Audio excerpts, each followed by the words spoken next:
افسوس جب طاہر القادری اس کمیشن عوامی تحریک منہاج القرآن عدل اور انصاف کی بات کرتا اور ہر ایک کو یکساں اصول سمجھاتا ہے اور ایمانداری کی بات کرتا ہے تو پھر ان کے خلاف تہمتیں لگتی ہیں۔ ایک گھر میں چلے جاؤ، ایک گھر میں وہ کہتے ہیں وہابی ہو گئے، ایک پاس جاؤ وہ کہیں گے وہابی ہو گئے، ادھر چلے جاؤ کہیں گے شیعہ ہو گئے۔ زاہد تنگ نظر نے مجھے کافر جانا اور کافر یہ سمجھتا ہے مسلمان ہوں میں۔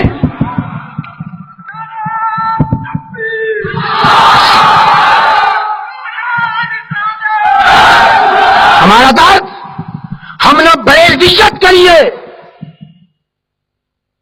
صبح و شام اور زندگی کی دن اور زندگی کی راتیں، اور یہ جوانیاں اور یہ شب و روز نہ بریلویت کی نظر کر رہے ہیں،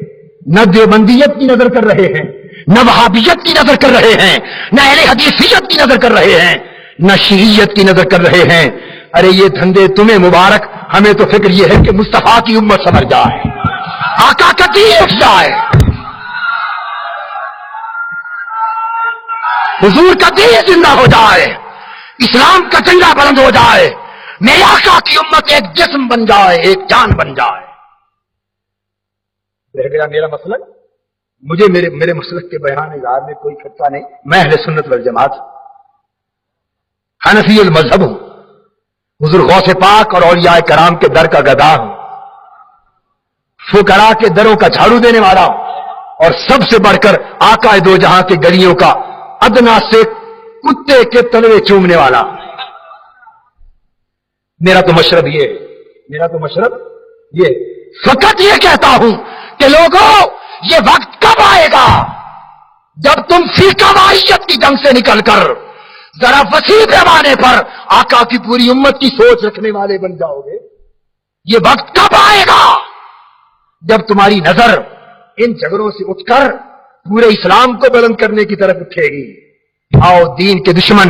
دین کو مٹانے کی فکر میں ہے، امریکی سامراج مسلمانوں کو ختم کرنے کی فکر میں ہے، روسی سامراج، اسرائیلی سامراج اور ہندو سامراج اسلام کا شیرازہ منتشر کرنے کی فکر میں ہے،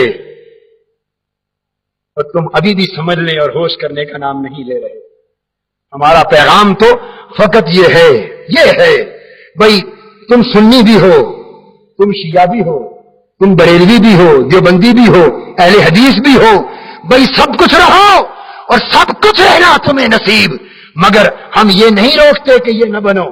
یہ کہتے ہیں کہ یہ بنو، پر ان سے اونچے مصطفیٰ کے غلام بھی بنو، مسلمان بھی بنو، اسلام کا جھنڈا اٹھانے والے بھی بنو۔ یہ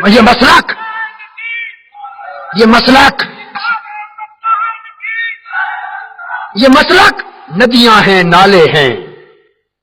سنیت، شیعیت، بریلویت، دیوبندیت، اہل حدیثیت، یہ ندیاں نالے ہیں، ندیاں جو اسلام کے دریا سے پھوٹ کر تمہاری فصلوں اور کھیتیوں کو سیراب کر رہے ہیں۔ اگر سارے کے سارے